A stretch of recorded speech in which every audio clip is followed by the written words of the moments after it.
Pandemic के बाद हम सबको पता है कि फ्रीलांसिंग एक बहुत ही ज़्यादा अट्रैक्टिव करियर चॉइस बनता जा रहा है बहुत सारे लोगों के लिए, क्योंकि इसके अंदर आपको ऑटोनॉमी है, आपको लगता है कि आप खुद के बॉस हो, थोड़ी फ्लेक्सिबिलिटी टाइम की। ऐसा नहीं है कि आपको 9 to 5 ही काम करना है, 9 to 6 ही काम करना है। आप डेफिनेटली अपने टाइम पे काम कर सकते हो। और आपको तीसरी चीज़ ये भी लगती है कि आप ज़्यादा पैसा कमा सकते हो फ्रीलांसिंग करके। और इसी की वजह से बहुत सारे लोग पैंडेमिक के बाद धीरे धीरे शिफ्ट हो रहे हैं अपने रेगुलर जॉब से, 9 to 5 जॉब से फ्रीलांसिंग की तरफ। लेकिन इस वीडियो के अंदर बात करने वाला हूँ कि क्या क्या वो डाउन साइड्स है फ्रीलांसिंग के। अगर आप कंसिडर कर रहे हो फ्रीलांसर बनने के लिए, आप चाहते हो कि मैं फ्रीलांसर बनूं, अपने टाइम का खुद कंट्रोल लो, अपने वर्क का खुद कंट्रोल लो, अपनी अर्निंग का खुद कंट्रोल लो, इस वीडियो के अंदर बताने वाला हूँ कि आप क्या क्या चीज़ें कंसिडर करो बिफोर स्विचिंग टू फ्रीलांसिंग। इस वीडियो के अंदर आगे बढ़ने से पहले प्लीज इस चैनल को सब्सक्राइब कर दो।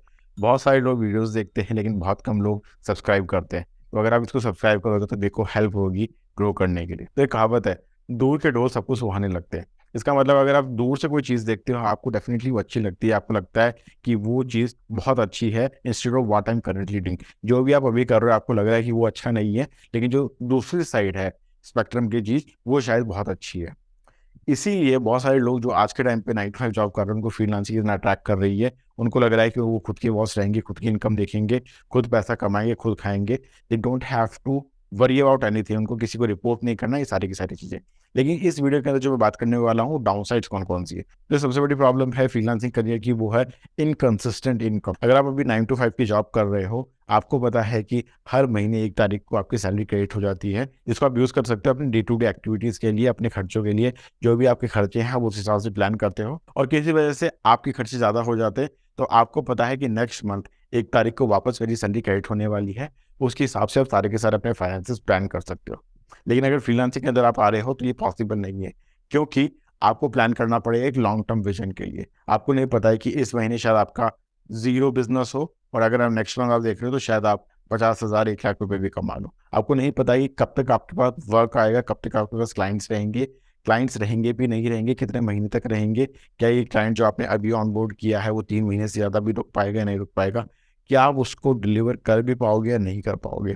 बहुत सारे यहाँ पे फैक्टर्स आ जाते हैं, और इन्हीं फैक्टर की वजह से जो आपकी इनकम है वो इनकन्सिस्टेंट रहती है। आज अगर आप 50,000 किसी चीज़ के लिए चार्ज कर रहे हो और आप चाहते हो कि मेरे को वैसे ही क्लाइंट मिले, ऐसा पॉसिबल नहीं, क्योंकि मार्केट के अंदर आपको हर तरह के क्लाइंट्स मिलेंगे, और जो आपका एग्जैक्ट टारगेट ऑडियंस है, जो आपको एग्जैक्ट आपकी प्राइसिंग पे कर सकता है, वो ढूंढने के लिए, वो आपको पूरा का पूरा कस्टमर अवतार बनाने के लिए शायद टाइम लगे। और वो कंसिस्टेंट इनफ्लो ऑफ लीड्स और सेल्स और उनको कन्वर्ट करना, आपको पूरा का पूरा सिस्टम समझना पड़ेगा कि कैसे होता है, ताकि आपको कंसिस्टेंट अमाउंट ऑफ मनी आ सके, कंसिस्टेंट अमाउंट ऑफ वर्क आ सके। क्योंकि अगर आपके पास काम नहीं रहेगा तो आप अपनी इनकम, जो आपकी डिजायर्ड इनकम है, वो जनरेट नहीं कर पाओगे। अगर आप किसी कंपनी के अंदर काम कर रहे हो तो क्या होता है कि उस कंपनी के पास पूरे के पूरे सिस्टम्स पहले से ही प्लान है, उनको पता है कि लीड लाने वाला कौन है, कन्वर्ट करने वाला कौन है, और अगर आप उसको काम करके दे रहे हो तो काम करने वाला कौन है। अगर आपने फ्रीलांसिंग करियर शुरू किया, ये सारे के सारे काम आपको करने पड़ेंगे। आपको कोई भी लीड जनरेशन के लिए नहीं रहेगा, आपके सेल्स के लिए कोई भी नहीं रहेगा, और अगर आपके पास लीड जनरेशन के बाद और सेल्स के बाद काम आता है तो काम भी आपको ही करना पड़ेगा। So consider this before getting into freelancing कि आपकी जो इनकम है वो इनकंसिस्टेंट रहती है, वो बिल्कुल भी लीनियर नहीं की रहती है। जो सेकंड पॉइंट है वो है, आपको कोई भी बेनिफिट्स नहीं मिलते हैं जो एक कंपनी आपको बेनिफिट्स देती है। अगर आप किसी कंपनी में काम कर रहे हो ना, आपको हेल्थ बेनिफिट्स मिलते हैं, आपको छुट्टियां मिलती है, आपको पेड लीव्स मिलती है। लेकिन अगर आप एज ए फ्रीलांसर काम कर रहे हो, आपको अगर अपने मंथली एक्सपेंसेस देखने हैं तो उसके लिए आपको काम करना ही पड़ेगा। आपको जरूरी नहीं है कि आप प्लान करके छुट्टी ले सकते हो और आपको उसके लिए पे मिलती रहेगी। अगर आप किसी क्लाइंट के साथ काम कर रहे हो, आप उसको डिलीवर टाइम पे नहीं कर पा रहे हो, तो शायद वो आपके साथ काम करना छोड़ दे। तो जितने भी बेनिफिट्स आपको ये मिलते हैं, आपकी जो टीम रहती है किसी कंपनी के अंदर, अगर आप छुट्टी पे गए हो तो कोई और आपका काम देख सकता है। ये सारे के सारे बेनिफिट्स आपको एज ए फ्रीलांसर नहीं मिलते हैं, जो अगर आप एक बैकग्राउंड से आ रहे हो जहाँ पे आपने सिर्फ जॉब ही की है, आपके लिए बहुत मुश्किल हो सकता है ये सारी की सारी चीजें टैकल करना। आपको नहीं पता कि कब आप वेकेशन ले सकते हो, आपको नहीं पता है कि कब आप अपनी छुट्टी ले सकते हो, आपको शायद संडे को भी काम करना पड़े, आपको और आवर्स पे भी काम करना पड़े जिस टाइम आप यूजुअली काम नहीं करते हो। तो अगर आपकी कंपनी आपको हेल्थ बेनिफिट्स दे रही है, रिटायरमेंट प्लान दे रही है, या ऐसा कुछ भी बेनिफिट्स देती है जो शायद आपको फ्रीलांसिंग में नहीं मिले, तो आप प्लीज कंसिडर करो फ्रीलांसिंग के अंदर आने से पहले कि क्या आप इन चीजों को छोड़ के हसल करने के लिए रेडी हो। तो तीसरी प्रॉब्लम मेरे को लगता है कि अगर आपके पास कोई स्किल सेट है, वो अगर आप लेके आ रहे हो, आपको लगता है कि मैं वो स्किल सेट यूज़ करके किसी भी क्लाइंट को सर्व करूंगा और मेरे को पैसे मिल जाएंगे, तो डेफिनेटली आप वो कर सकते हो। बट उसके अलावा जितने भी एडमिनिस्ट्रेटिव काम होते हैं वो भी आपको ही देखने पड़ेंगे। तो इनवॉइसिंग, अकाउंटिंग और टैक्स प्लानिंग, ये सारी की सारी चीज़ें जो आज के टाइम पे आपकी कंपनी आपके लिए देखती है, वो शायद आपको खुद को करना पड़े। और ये बहुत ज़्यादा टाइम कंज्यूमिंग होता है, क्योंकि आप अगर इस चीज़ के अंदर नहीं हो, आपको नहीं पता, तो आपको पैटर्न्स नहीं पता कि किस टाइम में मुझे क्या करना है, आप शेड्यूल नहीं कर पाते चीज़ें ठीक से। तो डेफिनेटली जब आप आ रहे हो तो आप देखो कि ये काम भी आपको खुद को ही करना पड़ेगा, ये करने के लिए आपके पास अभी कोई है नहीं। चौथा पॉइंट, अगर आप फ्रीलांसिंग के अंदर आ रहे हो तो आप कंसिडर करो शायद आपको लोनलीनेस या आइसोलेशन का सामना करना पड़े। क्योंकि अगर आप 9 to 5 जॉब कर रहे हो ना, आपको पता है आपकी कंपनी के अंदर इतने लोग हैं, आपकी टीम के अंदर इतने लोग हैं, आप उनके साथ ब्रेकफास्ट के लिए जाते हो, आप उनके साथ लंच के लिए जाते हो, आप उनके साथ अगर ऑफिस खत्म हो जाता है तो शायद डिनर के लिए जाते हो, आप उनके साथ हैंग आउट करते हो, उनके साथ बातें करते हो। तो शायद काम काम काम ही आपका पूरे टाइम फोकस नहीं रहता है। बहुत सारे सोशल इंटरेक्शन होते हैं जो एक ह्यूमन के लिए ज़रूरी है। और अगर आप एक इंट्रोवर्ट नहीं हो, अगर आपको लोगों के साथ बात करना अच्छा लगता है, उनके साथ इंटरेक्ट करना अच्छा लगता है, तो बहुत मुश्किल हो जाएगा आपके लिए अगर आपने अपना फ्रीलांसिंग करियर शुरू किया जहाँ पे शायद आप बहुत सारे लोगों से बात नहीं कर पाए, क्योंकि आपके पास टीम नहीं है। आप एक कंपनी आपने शुरू नहीं की, पैसे लगा के आपने लोगों को अभी तक हायर नहीं किया। अगर आप फ्रीलांसिंग का सोच रहे हो, आपके पास कोई भी टीम नहीं है, आप खुद अकेले हो, आपको सारे काम खुद करने पड़ेंगे, तो शायद बहुत सारे लोगों के लिए बहुत लोनली हो सकता है। अगर आप एक एक्सट्रोवर्ट हो तो आपके लिए शायद बहुत ज़्यादा लोनली हो जाएगा। आपको कोई भी फ्रेंड्स नहीं रहेंगे आपके लिए बात करने के लिए डेली रूटीन पे, जो आपके स्कूल कॉलेजेस के फ्रेंड है, शायद वो आज के टाइम पे बिजी होंगे अपनी लाइफ पे, और आपके पास कोई भी कलीग नहीं है जिससे आप बात कर सको। तो आपको मेंटली बहुत प्रिपेयर रहना पड़ेगा। अगर आप फ्रीलांसिंग करियर अपना शुरू करना चाहते हो, तो कैसे आप इन लोनलीनेस को दूर करो, कैसे आप प्लान करो कि बाकी लोगों से आप बात करके अपने फ्रेंड सर्कल को बढ़ाओ, कैसे आप अपनी कम्युनिटी के अंदर लोग ढूंढ सकते हो, ये बहुत ज़रूरी है और आपको ये कंसिडर करना चाहिए फ्रीलांसिंग करियर शुरू करने से पहले। फ्रीलांसिंग करियर के अंदर एक अनसर्टेनिटी है। आपको नहीं पता है कि आपका बिजनेस कहाँ से आने वाला है, आपको नहीं पता है कि आपके पास इस महीने अगर 1 लाख रुपए आ रहे हैं तो शायद अगले महीने कुछ भी नहीं है। आपको नहीं पता है कि आपका जो क्लाइंट जिसने ऑनबोर्ड किया है वो कब तक आपके साथ रुकेगा। आपने प्लान कर रखा है कि मेरे पास 3 क्लाइंट है, 3 क्लाइंट मिला के मैं 1 लाख रुपए कमा रहा हूँ, शायद अगले महीने 2 क्लाइंट ने काम छोड़ दिया, तो शायद आप सिर्फ 20,000 रुपये 25,000 रुपये ही आ गए। तो जो काम अपना आप मंथली 1 लाख के अंदर मैनेज कर रहे थे, वो शायद आप मैनेज ना कर पाओ। तो इसलिए आपको प्लान करना पड़ता है एडवांस में बहुत लंबा, ताकि ये अनसर्टेन सिचुएशंस ना रहे आपके फ्रीलांसिंग करियर के अंदर। जब आप जॉब करते हो ना, तो एक आपके पास सर्टेनिटी रहती है कि डेफिनेटली जब मैं काम कर रहा हूँ मेरे पास पेमेंट टाइम टू टाइम आएगा। दूसरा, जितना भी वर्क आ रहा है मेरे को सिर्फ वो कंप्लीट करके देना है, मेरे को बाकी चीज़ों के बारे में नहीं सोचना है जो कंपनी के अंदर बाकी फंक्शंस होते हैं। एक इनकम सिक्योरिटी है कि आपके पास इनकम आ रही है, आपको एक जॉब सिक्योरिटी है कि अगर आपने किसी कंपनी के अंदर काम कर रहे हो आपको पेमेंट मिलेगी ही मिलेगी।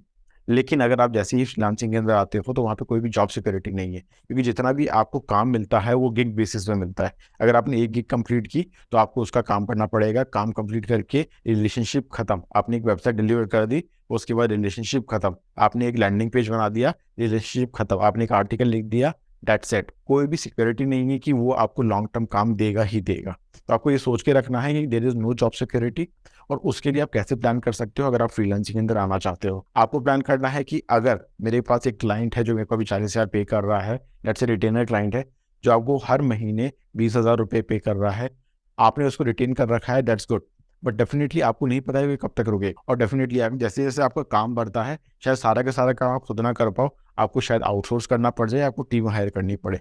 तो ये बहुत कॉन्फ्लिक्ट रहता है, क्योंकि आपको ये भी नहीं पता है कि आपकी कंसिस्टेंट इतनी इनकम आती रहेगी या नहीं आती रहेगी। अगर आती भी है और उसके लिए अगर आपको बंदा हायर करना पड़े, शायद हायर करते ही आपके बाकी क्लाइंट चले जाएं, आप इसको पे कर पाओगे या नहीं कर पाओगे। तो ये आपकी जॉब सिक्योरिटी के साथ अगर आप टीम बनाना चाहते हो, वो भी एक बहुत बड़ा इश्यू हो जाता है। इसके लिए आपको मेंटली प्रिपेयर रहना पड़ेगा। आपको इतने पैसे बनाने पड़ेंगे ताकि आप दूसरे बंदों को हायर कर सको या आउटसोर्स कर सको। आउटसोर्सिंग पे भी आपको डेफिनेटली दूसरे लोगों पर डिपेंड रहना पड़ेगा, उनकी वर्क क्वालिटी शायद आप जितनी अच्छी ना हो, और आपको इस चीज़ों के लिए एडवांस में प्लान करना पड़ता है। जो लास्ट पॉइंट है वो है नो एम्प्लॉयर कॉन्ट्रीब्यूशन। अगर आप किसी जॉब के अंदर काम कर रहे हो ना, तो आपको ट्रैवल का खर्चा खुद नहीं देना। आपको अगर आप सेल्स के अंदर, आपको मोबाइल का खर्चा खुद नहीं देना है। अगर आपके पास कोई इक्विपमेंट की रिक्वायरमेंट है, आपको लाइट की जरूरत है, आपको कैमरा की जरूरत है, आपको लैपटॉप की जरूरत है, लाइट्स, फैन, ग्रीन स्क्रीन, ये सारी की सारी चीजें आपको खुद नहीं करनी है, आपको एम्प्लॉयर आपको खुद देता है। लेकिन जैसे ही आप फ्रीलांसिंग के अंदर आते हो, आपको सारे के सारे खर्चे खुद करने पड़ेंगे। आपको लैपटॉप बाय करना है 1.5 लाख रुपए का, आपको वेबकैम चाहिए 20,000 रुपए का, आपको लाइट चाहिए 5,000 रुपए का। ये सारे के सारे खर्चे आपके खुद के ऊपर आ जाते हैं। आपका एम्प्लॉयर इन सारी चीज़ों के लिए पे नहीं करता है। अगर आप डिजिटल मार्केटिंग के अंदर हो, आपको एसईओ के सॉफ्टवेयर चाहिए, आपको खुद को बाय करना पड़ेगा। अगर आप किसी कंपनी में काम करते हो शायद आपको एम्प्लॉयर आपको बाय करके दे। ये सारे के सारे खर्चे जब आपके ऊपर आ जाते हैं तब आपको प्लान करना, अपना जो डे टू डे का जो खर्चा है, जो अपना मंथली एक्सपेंसेस हैं, वो प्लान करना बहुत मुश्किल हो जाता है, क्योंकि बिजनेस एक्सपेंसेस भी इसी के अंदर जुड़ने लग जाते हैं। तो फ्रीलांसिंग एक बहुत रिवार्डिंग करियर है। मैंने भी जब अपनी फ्रीलांसिंग शुरू की और अभी हम एजेंसी रन कर रहे हैं, तो हमारे भी बहुत चैलेंजेस रहे, मेरे को बहुत चैलेंजेस फेस करने पड़े। ये सारी की सारी चीज़ें जो मेरे को फेस करनी पड़ी मैं आपको बता रहा हूँ, ताकि आप अगर फ्रीलांसिंग से स्विच करना चाहते हो इसको पहले से ही प्लान करो। लेकिन अगर आप मेंटली प्रिपेयर हो तो डेफिनेटली आप फ्रीलांसिंग है तो बहुत अच्छा कर सकते हो, बहुत अच्छे पैसे बना सकते हो। आपकी शायद जॉब 20,000 की हो, 25,000 की, फ्रीलांसिंग के अंदर आप 1 लाख 2 लाख रुपए भी बना सकते हो। लेकिन ये तभी पॉसिबल है जब ये सारी की सारी चीजें आप कंसीडर करो और ओवरवेल्म ना हो जाओ फ्रीलांसिंग करियर के अंदर आने से पहले। आपको इसके अंदर आना है तो आप प्लान बनाओ, आप अपने पूरे के पूरे एक्सपेंसिव प्लान आउट करो कि अगर 6 महीने भी आपका फ्रीलांसिंग करियर नहीं चलता है तो आपके पास इतने पैसे हैं कि आप सस्टेन कर पाओ। आपके पास इतने पैसे हैं कि अगर आपके प्रोजेक्ट्स नहीं आते हैं तो आप सस्टेन कर पाओ। और डेफिनेटली आपका जो लर्निंग कर्व है वो बहुत ज़्यादा ऊपर जाने वाला है, आपको बहुत जल्दी जल्दी चीज़ें सीखनी पड़ेगी। अगर वो नहीं सीख पाते तो बहुत मुश्किल हो जाएगा आपका फ्रीलांसिंग करियर के अंदर सर्वाइव करना। तो इसको कंक्लूड करने से पहले सिर्फ मैं 3 चीज़ों के ऊपर अब बात करना चाहूँगा।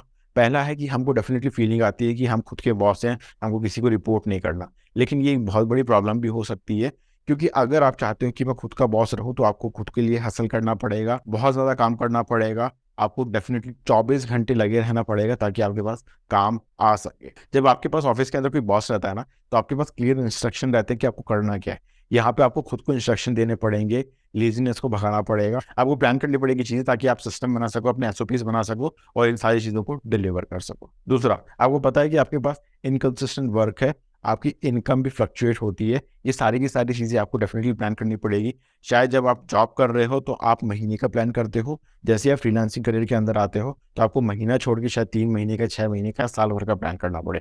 तो फ्रीलांसिंग के अंदर आने से पहले इन चीज़ों का ध्यान रखो। और लास्ट पॉइंट इस वीडियो का वो है सेल्फ वर्थ। आपको अपनी खुद की अहमियत समझनी पड़ेगी कि आपका क्या वर्थ है मार्केट के अंदर, आपके वर्क के लिए कौन कितना पे कर सकता है और क्या आप उस हिसाब से रिजल्ट डिलीवर कर भी पाओगे या नहीं कर पाओगे। अगर आप फ्रीलांसिंग के अंदर आ रहे हो, आपको पता है कि आपकी 20,000, 30,000, 40,000 सैलरी है, आप फ्रीलांसिंग वही काम करने के लिए किसी से चार्ज कर रहे हो तो आप कितना चार्ज कर सकते हो।